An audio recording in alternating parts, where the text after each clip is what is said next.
It wasn't the watch that broke me. It was the flash of the camera, and the realization that I was never meant to exist in their perfect picture. The moment the shutter clicked, I knew something was wrong. My mother's smile was a little too wide. My father's arm was wrapped tightly around my sister's shoulders, his eyes beaming with the kind of pride he used to reserve for me, back when I was still worth noticing. And then came the silence. That heavy, slow kind of silence that feels like an accusation. They'd all gathered around the dining table that night, laughter echoing against the marble, champagne glasses catching the light, a celebration of their 30 years together. I had even helped plan it. I made the reservations, arranged the flowers, even paid for part of the catering because Dad said things were tight this month. And then in front of everyone they handed her the Cartier box, a gold watch. $15,000. A token, Mom said, for the daughter who never stopped making us proud. The words hit like shards of glass. My sister gasped dramatically, tears in her eyes, that perfect little performance she'd mastered since childhood. Everyone clapped, cameras flashed. And me? I stood there clapping too, pretending my chest wasn't collapsing, pretending I didn't notice how my parents' eyes never once turned toward me. When the photo was posted later that night, it was the final cut. There they were, Mom, Dad, my sister, her golden watch gleaming like a crown. And me? Cropped out. Completely. Like I was never there. No caption, no tag, no trace. That was the moment something inside me froze. It wasn't anger, not yet. It was clarity. Cold, blinding clarity. Because this wasn't just about a photo. It was about years of erasure. About a family that only remembered me when they needed something. About a girl they raised but never truly saw. So when they erased me from their photo, they didn't realize what they'd done. They hadn't just deleted an image. They'd deleted the last piece of loyalty I had left. And that's where my story really begins. The night they posted that photo, I didn't cry. Not at first. I just sat there on my bed scrolling through the comments. Strangers praising my sister's beauty, friends gushing about the perfect family. Perfect. That word clawed at something deep inside me. My phone lit up with her new post, couldn't have asked for better parents and family goals and Cartier love. I stared at it until the screen blurred. There it was, the proof of my invisibility. A life I'd built with them, every memory, every sacrifice, rewritten without me in it. I was the ghost in their story. I walked to the mirror, still wearing the dress I'd chosen for their anniversary dinner. I had spent hours getting ready that night, wanting, foolishly, to be seen. My mother had barely looked at me. My father had nodded politely, like greeting a guest, and my sister, she had smirked, the way she always did when she knew she'd won something I didn't even know I was competing for. The tears came then, not loud, not messy, just slow, steady, and soundless, like grief. Because that's what it was. I wasn't mourning a family I'd lost, I was mourning the illusion I'd been living in. The next morning, I deleted every photo I'd ever taken with them. Birthdays, holidays, graduations, all of it. I realized something that day. If they could erase me from their family picture, then I could erase them from my story. But I didn't act out of rage. Not yet. I started small. I stopped calling. Stopped visiting. When Mom texted me 3 days later, "We missed you in the photo, it was just bad framing, LOL." I didn't reply, because it wasn't bad framing, it was deliberate, calculated, cruel, and that silence scared them more than anger ever could. Because silence isn't weakness. It's strategy. It's the pause before the strike. In the stillness of that week, I started remembering things I'd buried. Favoritism, the gaslighting, the years they'd told me I was too sensitive. Every little cut I'd endured came rushing back like ghosts demanding justice. That's when the idea began to take shape, not revenge. Revelation. They had erased me to keep their image spotless, so I would show the world the cracks beneath their perfection. Families like mine don't break loudly. They decay in silence, behind perfect smiles and curated photos. My parents had built their whole reputation around appearances, the successful father, the graceful mother, the daughters who embodied success and harmony. But beneath that glossy surface was a quiet rot. I had felt it for years. The way they praised my sister's smallest achievements while brushing mine aside, as expected. The way every conversation ended with a subtle comparison. Every gesture of love had a condition attached. It wasn't until that Cartier night that I realized how deep their illusion ran. They didn't just want perfection, they wanted control, the power to decide who mattered and who didn't. I started observing them differently after that. I revisited old photos, family videos, holiday albums. The pattern was everywhere. My sister always centered, framed perfectly between them. My father's arm around her, my mother's hand on her shoulder. And me? always slightly out of focus. Always the second smile, the background, the afterthought. I began to understand that the cropping wasn't new. It was just digital proof of a lifetime of erasure. But the human mind has a strange way of coping with betrayal. Instead of breaking, mine began to sharpen. I started to see my family not as people, but as players in a system. My father, the image-obsessed patriarch desperate to seem flawless. My mother, the silent accomplice who'd rather maintain peace than face truth. My sister, the golden child, the product of their denial, fed on attention, hollow beneath the shine. The realization didn't make me hate them, it made me powerful. Because once you stop needing love from those who weaponize it, they lose their hold over you. That night I wrote a single sentence in my journal: they can't crop out what's already awake. It felt like a vow, quiet, dangerous, irreversible. And from that moment I stopped reacting emotionally. Every word I spoke, every move I made, became intentional. I stopped being the forgotten daughter. I became the unseen force. They had spent years crafting a lie for the world to admire. I decided I would let the truth unravel itself, piece by piece, until their perfect image collapsed under the weight of its own deception. Because in every perfect family photo, there's always a ghost standing just outside the frame, and I was done being silent. It started with an invitation, elegant, gold-trimmed, and insincere, family brunch, to celebrate our unity. I laughed when I read it. Unity. That word again, I hadn't heard from them in weeks, and suddenly, they wanted a photo opportunity. My sister was being honored at a charity event for young women of excellence, sponsored by none other than my father's company. They wanted me there, not out of love but optics. To complete the illusion, I showed up, calm, composed, dressed in black when everyone else wore white. My mother's eyes widened when she saw me. A flicker of discomfort she quickly buried beneath a practiced smile. "Oh, honey, you came. We didn't think you'd make it." I smiled back. I wouldn't miss a family moment. The brunch was exactly what I expected. Shallow conversations, champagne, and subtle digs wrapped in compliments. My father made a speech about the power of family. My sister preened in her designer dress, flashing her watch every time a camera pointed her way. Then came the moment. The photographer asked for a group photo. "The whole family, please." I stepped forward, slow and deliberate, and stood right beside my sister. For once I didn't shrink. I didn't fade. I met the camera's gaze head-on. The flash went off, once, twice, and I smiled. Not the polite, empty kind they were used to, but the kind that said, "You can't erase me anymore." Later, when they posted the picture, they uploaded a cropped version again, my shoulder barely visible at the edge. But what they didn't realize was that I had already taken my own photo, the full, unedited truth, and sent it somewhere that would change everything, because the masks were slipping. And once the truth started leaking, no amount of editing could save them. It began as a whisper on social media, a comment here, a tag there, nothing direct but enough to make people notice. Someone had uploaded the uncropped family photo, all of us standing together. My sister, my parents, and me, finally visible, not erased, not edited out. But it wasn't just the photo. It was what came with it, a caption. "Every family hides a story. Some just hide the wrong daughter." The post spread like wildfire. People speculated, commented, shared. My sister's friends messaged her. My father's colleagues began asking questions. My mother called me that night, her voice trembling. "Did you post that?" I didn't answer directly, I just said, maybe the truth wanted to be seen.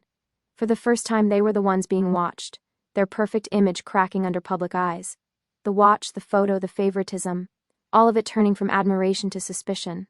The facade they'd maintained for years was dissolving. My sister posted a defense, long, emotional, and perfectly fake. "Families have ups and downs, we love each other no matter what." But the comments didn't buy it. Someone even asked, "Then why is your sister always missing from the photos?" That question alone did what years of begging couldn't. It made them confront the truth. Not in private, but in front of everyone they tried to impress. And deep down, I felt it. Not joy, not vengeance, freedom.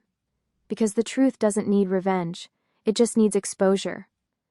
They called a meeting, my parents, my sister, me. "Just to clear the air," Dad said. But the air had already turned into smoke. When I arrived, the house looked smaller than I remembered. The same family portraits still hung on the walls. The same ones where my sister's smile gleamed brightest. But now they looked like evidence. Mom spoke first. "You embarrassed us, Alina. Whatever's going on, we can fix it quietly." Quietly, that word again. Their favorite way to bury anything that threatened their perfection. I leaned back, calm, steady. You can't fix what you refuse to admit. My father's jaw tightened. Don't be dramatic. This isn't about the photo, it's about respect. I smiled faintly. Exactly, respect. The thing you only give when cameras are watching. My sister scoffed. You're just jealous. You always have been. I looked at her. Really looked at her. The girl who had everything and still needed to take more just to feel enough. Jealous? I said softly. No, I'm finally seeing you for what you are. The room fell silent. For the first time, they didn't have a script, and for the first time, I wasn't asking for a place in their story. I was writing my own. After that night, I didn't hear from them for weeks. No calls, no texts, just silence. But not the kind that hurt anymore. This time, it was peace. Because when you finally stop chasing people who never meant to see you, you start finding yourself. I poured everything into rebuilding my life. New friends, new work, a new home. One where every photo on the wall had meaning. But sometimes, in the quiet of midnight, I'd scroll back to that family picture. Not the cropped one, the real one. And I'd think, this is the moment I stopped being invisible. Because that's the truth about betrayal. It doesn't destroy you. It reveals who you were always meant to become. 3 months after they erased me, the message came.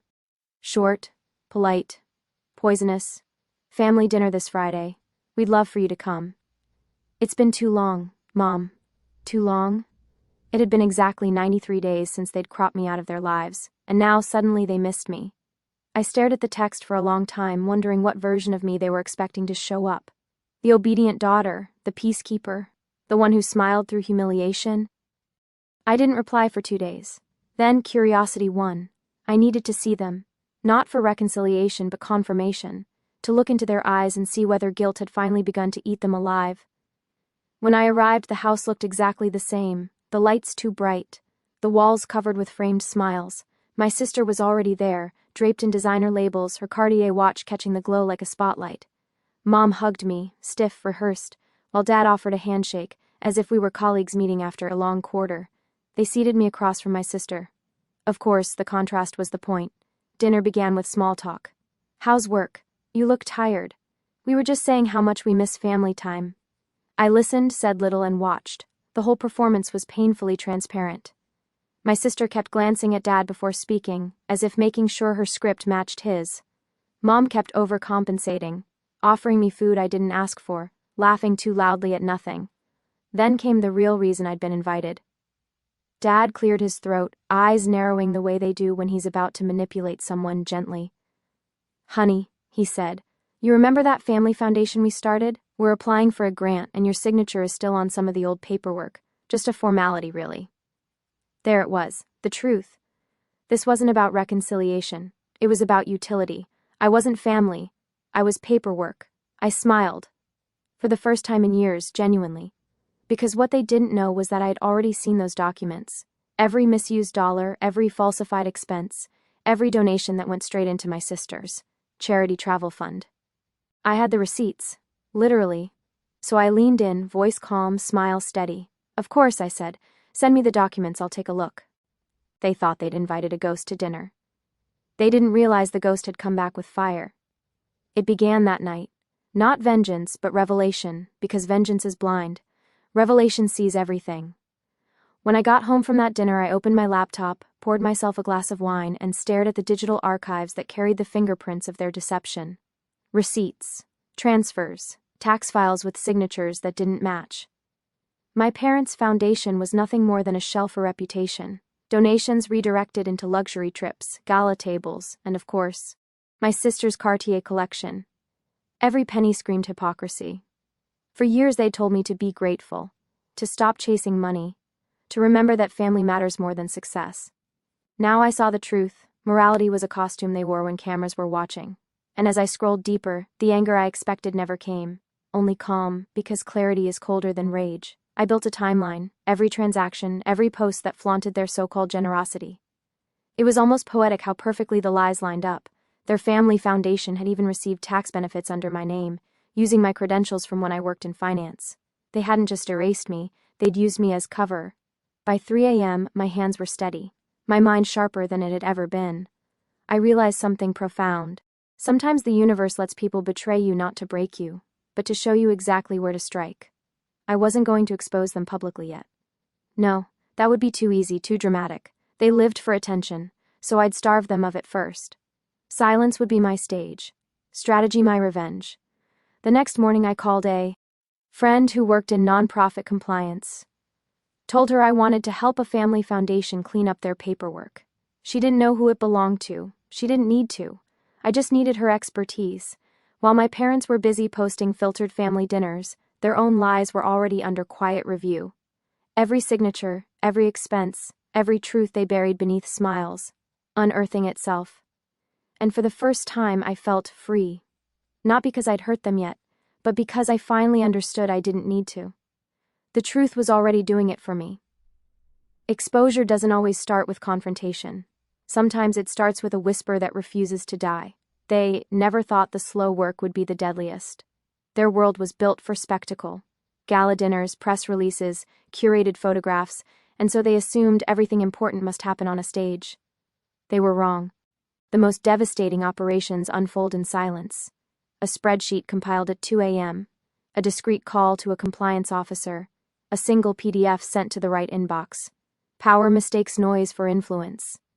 I learned that the authority of paperwork outweighs the authority of posture. By now, the whispers had become a current. A non-profit compliance friend called with the kind of voice people use when they're delivering a verdict with compassion. There are issues, she said. Mixed funds.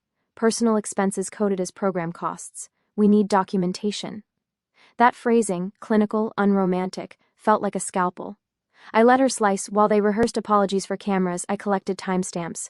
While they scheduled PR damage control, I archived bank transfers, the people they'd counted on to prop up their image, accountants, advisors, old friends, became the very instruments that calibrated their fall. Not with malice, with process. There's a particular cruelty in watching someone clutch at their own constructed virtue and find it materially hollow. My father, who had always believed a good toast could absolve anything, began to answer calls with the care of a man counting the cost in his head. My mother, who had always curated sympathy, started practicing smaller smiles. My sister posted articles about family first and charity work, and the comments that followed asked awkwardly, "How are these programs funded?" That punctuation, a question mark, widens into an abyss. I didn't need to gloat. I didn't need to scream. The audit did the storytelling for me. When donors receive inquiries, when tax forms do not reconcile, when foundations are reviewed, media doesn't need to invent a scandal. It discovers one. The truth is patient. It does not hurry. It waits for the ledger to add up. At night I watched their faces in the feeds, restless, taut, and felt no hatred. I felt a quiet joy that belongs to those who've reclaimed agency. I had been invisible for years. Now my handwriting was on the margins of their undoing. Not because I wanted them destroyed, but because I wanted the architecture exposed. They had taught me to be small. I taught them what happens when the small refuse to remain small. This is the anatomy of quiet reckoning, steady, bureaucratic, inevitable. It is the way the world corrects itself when myths are used as currency. And as the files stacked up, something else settled in my chest, not triumph, but resolution. The ledger had become a mirror. They had never liked what they saw. Once the paperwork started to hum in official channels, the public followed. Possible irregularities became a headline. Blogs stitched rumors into narratives. Colleagues asked polite, probing questions at networking events. The family dinners that once curated image now convened whispers in corners. Their phone calls multiplied. Their friends texted with offers of counsel disguised as concern. Prestige is fragile. It survives until someone with authority questions it. They attempted the old remedies, polished statements, controlled views, an orchestrated apology video that felt like theater gone stale. But the audience had changed. The court of public opinion is unforgiving to hypocrisy dressed as generosity. When a family's philanthropy is exposed as a laundering ground for entitlement, donations dry, invitations stop, and the people who once fawned drift like shadows away. Watching them navigate that desert was instructive. My father tried to call in favors. He dialed the men who had once applauded him from the front rows, only to find their schedules full. My mother rehearsed contrition that never landed because contrition without change is a costume. My sister, who had worn attention as armor, discovered that armor rattles when respect is revoked. Her social posts grew shriller, her smile more strained, her followers diminishing one by one. Status is a currency and humiliation is its interest. Compound long enough and it bankrupts you. The most profound moment wasn't public humiliation. It was the tiny private slippages. A catered event downgraded, a sponsor quietly withdrawing. A friend's RSVP rescinded with a corporate hint of regret, the network they'd stitched around themselves, the very ecosystem that had amplified their persona, reacted rationally to the risk. Reputation is an economy. Once credit dries, survival becomes tactical. I watched all of this without exultation. I'd seen their cruelty, I'd felt its weight. What I felt more strongly was relief. Relief that the system they'd gamed had terms and conditions they'd ignored. In systems, rules matter. They cannot be bypassed forever. Their perfect family photos were no longer the currency they once were. The world preferred consistency to curated myth, and in that preference, justice, slow and indifferent, did its work. The most revealing collapses happen at home. Public pressure pries open doors, private fissures widen until alliances crumble. They had long relied on mutual agreement, a tacit pact that obscured inconvenient facts. But crisis forces clarity. Who defends for loyalty and who defends for advantage? Under strain, loyalties tend to calcify into self-preservation. My father blamed everyone but himself. He wrote stern emails to advisors, called for closed meetings with board members, and composed long defenses that read like confessions in denial. My mother vacillated between anger and sorrow, the two modalities of someone who wants to sustain an identity. My sister lashed out online, then offline, then in private messages that betrayed panic. She screamed at him, accused him, then begged for counsel. The exact volatility of someone realizing protection is not unconditional. That oscillation dismantled their coalition. Friends who once lent their reputations began to hedge. Board members placed cautions in meeting minutes. The foundation's administrators asked for access previously denied. Trust, once siphoned away, is not easily replenished. You cannot rewind the ledger and pretend errors never happened. It is in those private corridors that I saw the most telling behaviors. My father, used to being center stage, now tried to micromanage damage control while looking smaller than the men he once oversaw. He paced in rooms like an actor who has lost his lines. My mother called relatives crying in search of allies. My sister texted friends in the middle of the night, not for comfort but for strategic silence. Their union, designed to withstand public gossip, began to erode from the inside because structure built on performance cannot sustain pressure. The fractures were not loud. They appeared as missed calls, curt replies, secretive meetings. But they were systematic. The alliance that had allowed me to be erased showed itself as tenuous when the market of approval demanded transparency. And their fear, human and unglamorous, taught me something inevitable. The systems that privilege some always require scapegoats. Once the scapegoats are exposed, the privileged are alone. It's tempting to imagine that once the truth is visible, the world rights itself like an automatic machine. It doesn't. Systems correct, communities judge, and consequences accumulate. But reclamation is an act you perform yourself. It is not granted by tabloids or audits. It's something you must choose, moment by moment, in small acts of dignity.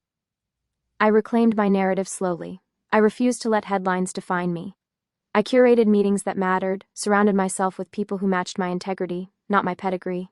I rebuilt rituals, breakfasts that honored work, dinners with chosen family, quiet mornings where the phone rested face down.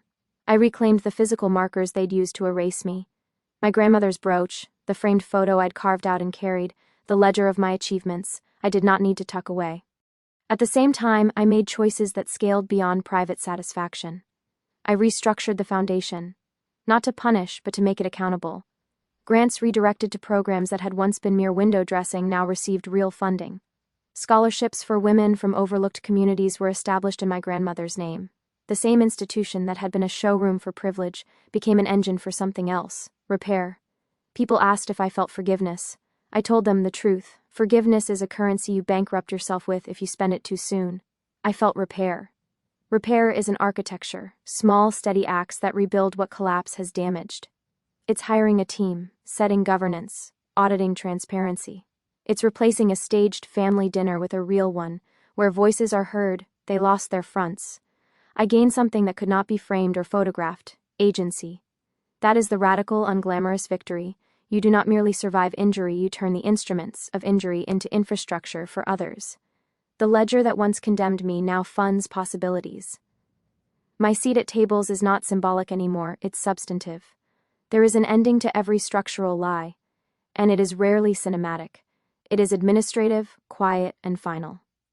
The houses remained, the photos hung, the watch still sparkled in vitrines. But the mechanisms that had animated their illusion, unchallenged assumptions, unchecked privilege, and the casual cruelty of omission, lost their immunity.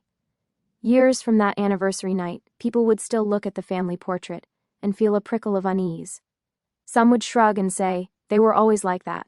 Others would see the uncropped image in archives and understand the cost of curated perfection.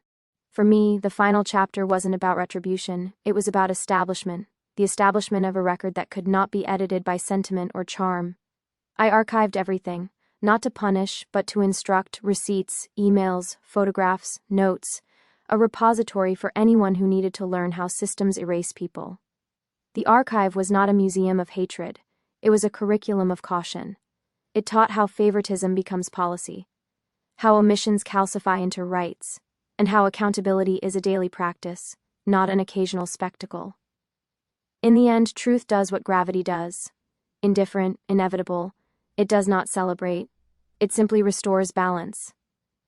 They continued with their lives in smaller apartments and quieter invitations. I continued with mine in a house full of friends who loved me without terms. Their image had been repainted by consequence, mine was rendered afresh by choice.